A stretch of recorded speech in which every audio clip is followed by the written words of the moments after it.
Hi, good morning, you guys. I want to talk a little bit about ethos. Um, and ethos, yes, we do say is the speaker or the author's credibility, but sometimes that can be oversimplified. So if you take a look at this, maybe this infograph looks slightly familiar, the structure to you. When we say an appeal to ethos, it does appeal to the speaker's credibility, trust, respect, or their ability to sway or persuade others to believe or trust that speaker. But in order to do this, in order to get to belief, trust, we need the author needs to do a few things. One, they need to understand um, the audience's values. So they need to know, what is the audience value? Am I speaking to the right audience here? Am I coming in already, against speaking against them? How will I sway them? And so they need to know the particular values or ideologies that this audience holds. Like, is this a particularly patriotic audience or traditional? Or is this one who values justice or equality? One that says, dignity for all humankind, etc. Right? Or Christian values or socialism, capitalism, feminism, la la la. So sometimes those can be value. And it's important to know if your audience values one of those isms or one of those uh, ideologies.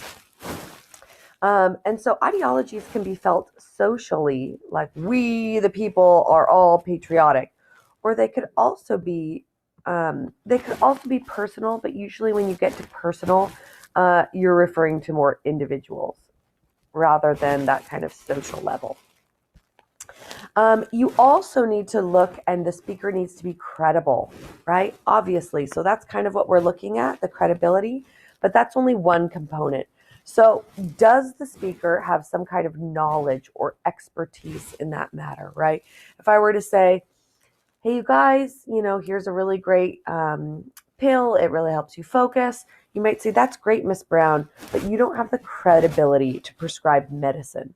And you are correct, I don't.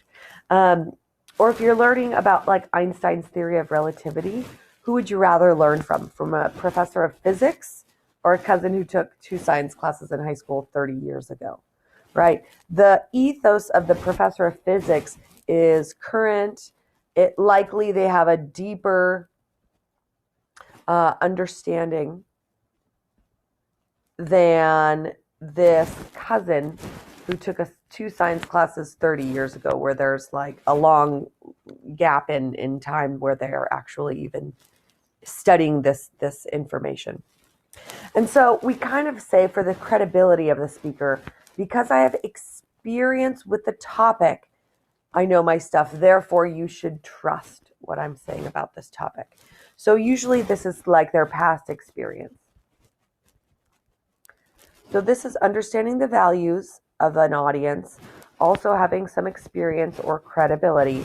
And then the third one is that we'll be looking at is understanding and knowing a speaker's character.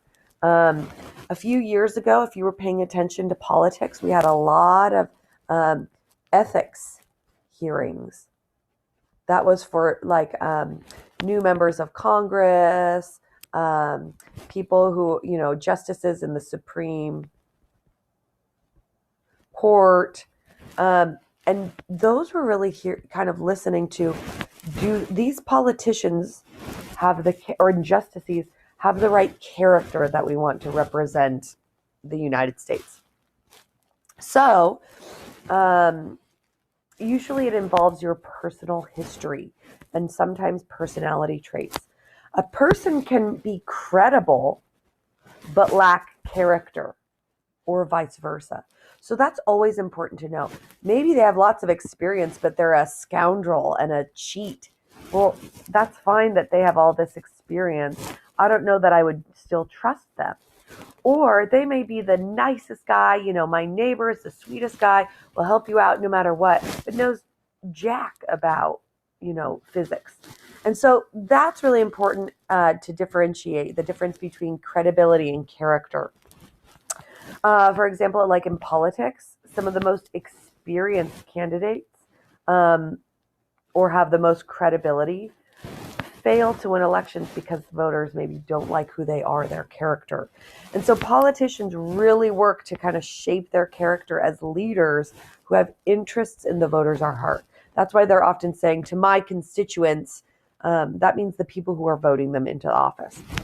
So when we analyze for ethos, we're looking at really three main things: the speaker's ability to understand the audience's values, their own credibility, and their character. So I'll let you check out that infographic on your own. I'm going to be looking at a text. This came from 2007. It was Jessica Lynch, who is a former, her experiences, she was in the army, specifically in Iraq. I think from maybe 2003 to 2007. You can click this link. It is a live link to watch the video of her speak, and you can actually witness her. So you can actually watch her, Jessica Lynch, give her speech called "The Truth is Always More Heroic Than Hype."